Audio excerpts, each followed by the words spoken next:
Welcome into NFL Daily. I am Tom Downey. Before we get to some trade rumors and draft rumors, we've actually got NFL draft trade news. The Houston Texans and the Patriots have agreed to a trade. Houston has moved up into the 5th round, number 170 overall. The Patriots got a 6th and a 7th round pick back. Pretty even trade value-wise. Patriots get 2 picks. Houston gets an earlier one. And that is all I have to say. If you're doing a 7-round mock draft, I feel bad because now it all changes. Let's talk trade rumors now. Baker Mayfield, what's going on with him? The Browns' former Hope franchise QB is not that guy anymore in Cleveland. Ian Rappaport says the Panthers are not going to trade for Baker before the draft, if at all. Carolina right now has the number 6 overall pick, and they're going to let the first round play out. And there is growing buzz, by the way, that Carolina is not going to go with the quarterback at number 6 overall. Heavily linked, of course, to both Malik Willis and Kenny Pickett. They've also got a big-time need on the offensive line. Could they take Evan Neal, Ike Ekwonu, or Charles Cross?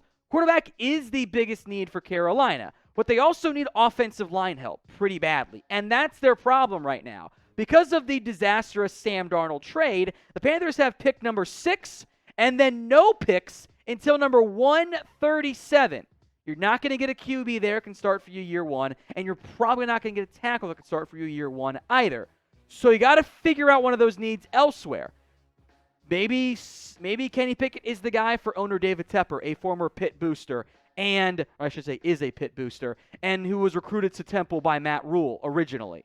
Or maybe they want to go trade for a Baker Mayfield or Jimmy Garoppolo after the NFL draft.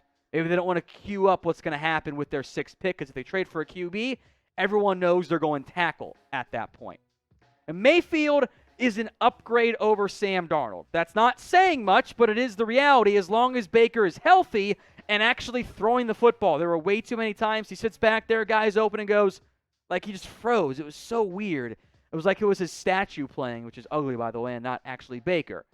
If Mayfield doesn't go to Carolina, Seattle remains the team that has been most heavily linked to him in a trade. Pittsburgh, if he's cut, the Falcons and Texans, I think, also could make sense in the event he ends up getting cut, but will operate for now under the assumption that Baker Mayfield is traded, and specifically, it might be helped out in the event if the Browns eat some of that rather expensive contract to help grease the wheels on a trade. So what do you think? Who will trade for Baker Mayfield? I'm going to make this question the pinned comment on today's video. So if the ad break comes here on YouTube, take advantage of it. Head down there and let me know. Let's talk number 1 overall pick. More draft conversation here.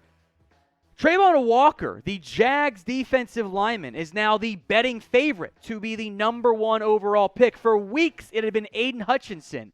That has changed. And from at this point, multiple reports, things are shaking out as such. GM Trent Baalke, he wants Travon Walker. Owner Shad Khan, he wants Aiden Hutchinson. Head coach Doug Peterson wants Ike Ekwonu. And the Jags, with days to go, have not yet settled on who will be the number 1 overall pick. They will finalize that a couple days on when they're meeting in the next day or 2. So we'll talk about each of those guys in a minute. But first, who would you take number 1 overall? You're Jacksonville. Are you feeling the bigger need, taking an edge, or taking maybe your best player on the board in one of those tackles? Or is it Hutchinson who's your best guy? Let me know in the comments who you would take at number 1 overall. Now let's spend some time here on Travon Walker. He's been getting more and more buzz as a potential round 1 pick. Now, to be clear, there were some out there in the draft media, not me, who were high and aware of how the NFL felt about Travon Walker well before his combine blow-up. Dane Brugler, for example, had him number 6 overall. So the media was behind on Travon Walker. It happens.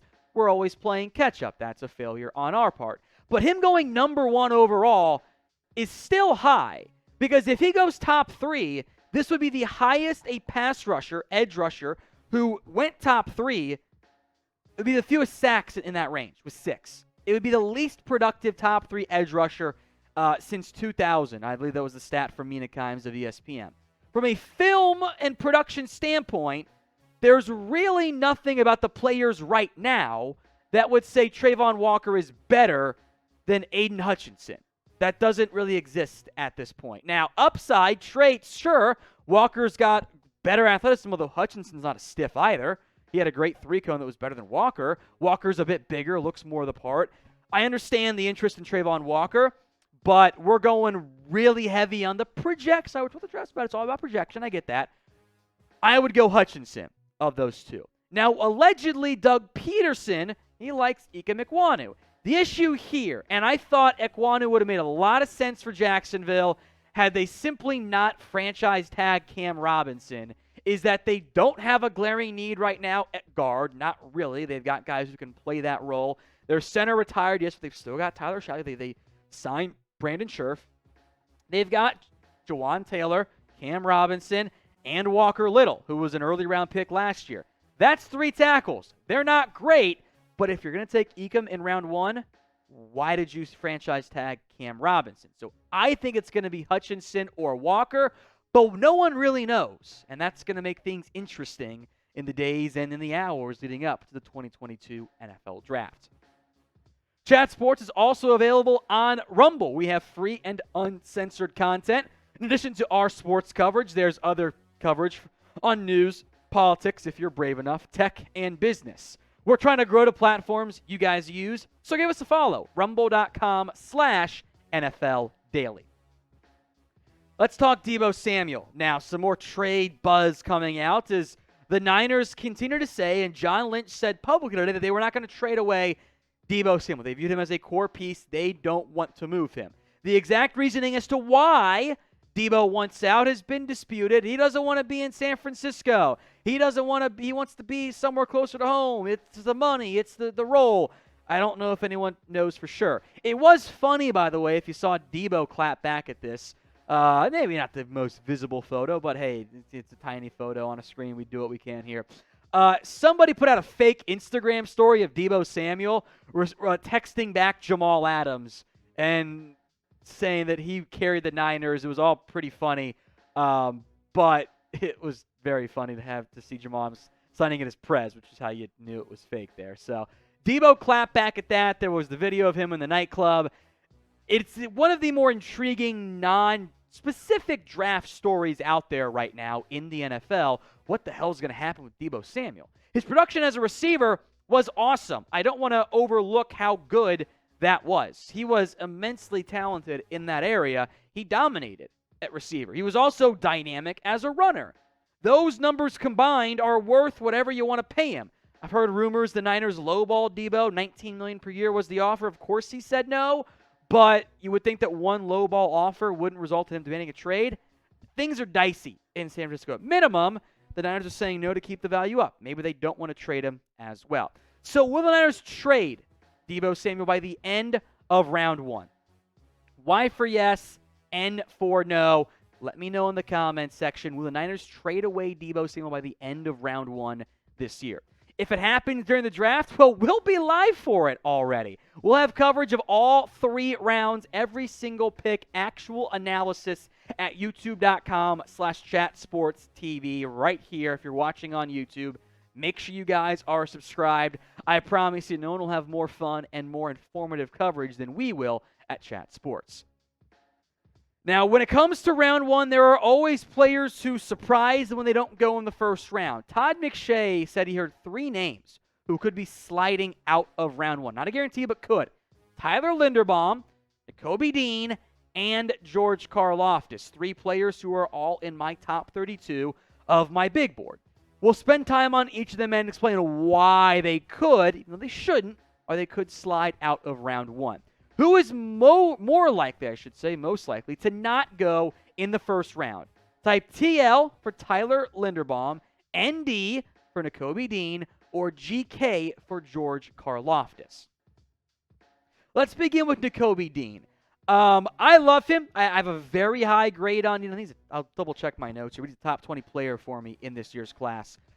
Undersized. He's also battling a knee issue right now, and I think that's why you might see him slide out of round 1. I would not be shocked, by the way, if Quay Walker goes before him, which for the record, I think would be a mistake. He is my number 20 overall player in this year's class. Tyler Linderbaum should not slide out of round 1. But he has very short arms. He could have issues versus power. He plays a less valuable position. So gap schemes are not going to love him. That means you're limiting yourself to zone blocking schemes, teams that need a center and want to spend a premium pick. He is a top 10 player for me in this year's class. If he doesn't go in round 1, somebody is getting a steal. And then there's George Karlaftis, who I'm a bit surprised to see sliding out of round 1 potentially. It's very strange. I was not that high on Karlaftis early on. Like, I didn't see the top 10 buzz. I didn't like that. But he still checked in at 26 on my board. So him not going in round 1, given the premium value placed on edge rushers, I would be a bit confused on that front. I think of the 3, I would actually feel most confident ends up sneaking in or going in round 1, although he is the 3rd lowest on my personal board.